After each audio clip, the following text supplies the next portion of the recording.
Wabarakatuh. Kita akan mulai membahas paket soal pendidikan Pancasila untuk PSAS dari paket soal 1 di pilihan ganda. Kita mulai dari nomor 1. Apa yang dimaksud dengan ATHG di bidang ideologi?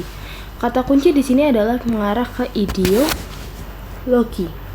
Maka dia pasti kaitannya paling utama adalah dengan ideologi kita, yaitu Pancasila.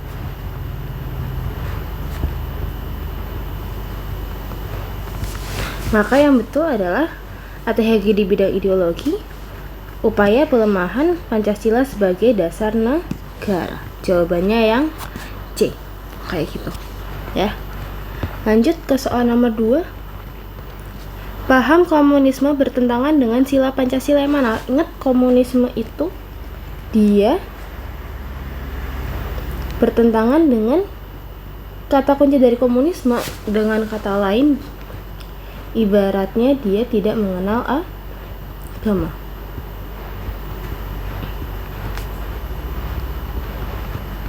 Maka pasti dia dengan ketuhanan yang Maha Esa. Seperti itu. Nomor 3, paham sekularisme. Sekularisme itu apa? Paham yang memisahkan agama dari kehidupan sehari-hari. Maka mengapa bentuk sekularisme ekstrim ini dapat menjadi ancaman ideologi? Karena apa? Karena dia memisahkan agama dari kehidupan sehari-hari. Kaitannya dengan ketuhanan yang C, karena mengesampingkan nilai ketuhanan. Nomor 4. Proteksionisme global meningkat akibat kebijakan tarif negara maju. Negara berkembang seperti Indonesia mengalami kesulitan untuk bersaing dalam perdagangan ekspor. Akibatnya, daya saing produk lokal menurun, terutama di pasar internasional. Hal ini menyebabkan tantangan besar bagi stabilitas ekonomi nasional. Apa dampak utama dari kebijakan proteksionisme global terhadap Indonesia?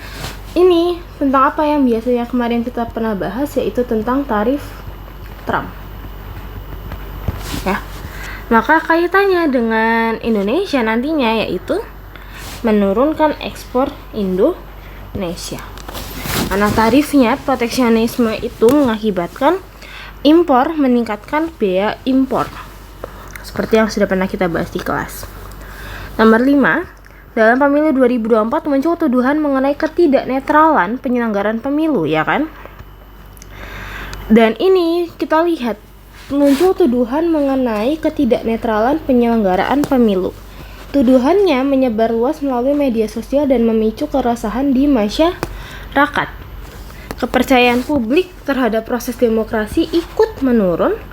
Hal ini menimbulkan tantangan terhadap legitimasi hasil pemilu dan integrasi politik nasional. Ada kata kuncinya, ini merupakan tantangan. Kenapa dia merupakan tantangan? Karena adanya rasa ketidakpercayaan di mana nantinya hasil akhirnya akan dipertanyakan, seperti itu. Maka ini politik tantangan. Seperti itu. Oke, kalau untuk lebih jelasnya bisa kalian baca di diktat di halaman matsil ya. Nomor 6, fenomena living together ini. Mengapa hal ini dikategorikan sebagai gangguan di bidang sosial budaya? Dia termasuk gangguan karena ini mengganggu norma yang ada di masyarakat kita, seperti itu. Sehingga mengapa hal ini dikategorikan sebagai gangguan? Karena mengancam stabilitas budaya lokal. Stabilitas budaya lokal dalam artian budaya lokal kita mengarah ke adat timur, sedangkan living together adalah adat barat, seperti itu. Nomor 7, pandemi COVID-19 pada 2020 sampai 2021 melumpuhkan aktivitas ekonomi di berbagai sektor. Pertanyaannya, mengapa pandemi termasuk hambatan dalam ATHG ekonomi? Ya kan, kenapa kok dia menjadi hambatan? Dia menjadi hambatan dalam ekonomi karena mengurangi daya beli dan produktivitas nasional. Dia bukan menjadi gangguan karena si COVID-19-nya ini, pandeminya ini, dia menghambat perekonomian yang sedang berjalan pada masa itu. Ya. Nomor 8.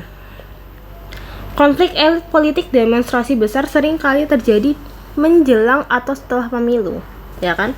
Apa bentuk ATHG dari fenomena tersebut kita lihat.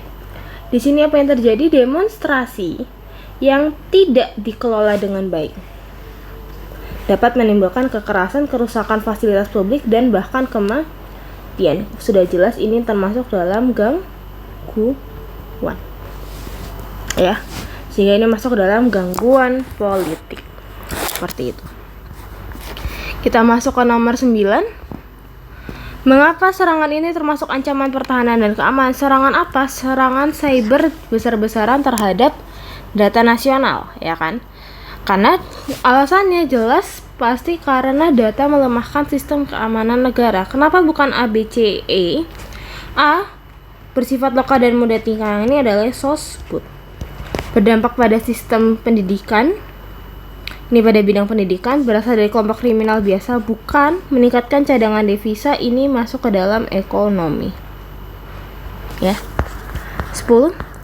Gerakan sekularisme kampus pada tahun 2022 memunculkan wacana netralitas. Mengapa gerakan ini gangguan ideologi? Kenapa kok dia gangguan? Karena dia menggerakkan di bagian dalam internal kita. Jadi dia tuh, kalau ancaman kan datangnya dari luar.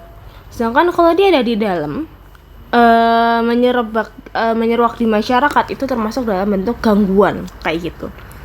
Sehingga ini karena memicu perdebatan tajam tentang keagamaan. Intinya kalau tentang ideologi pasti dia menentang kayak komunis, sekuler. Itu dua-duanya pertentangannya dengan sila 1. Seperti itu. Oke. Nah, kita masuk ke pilihan ganda kompleks di part berikutnya.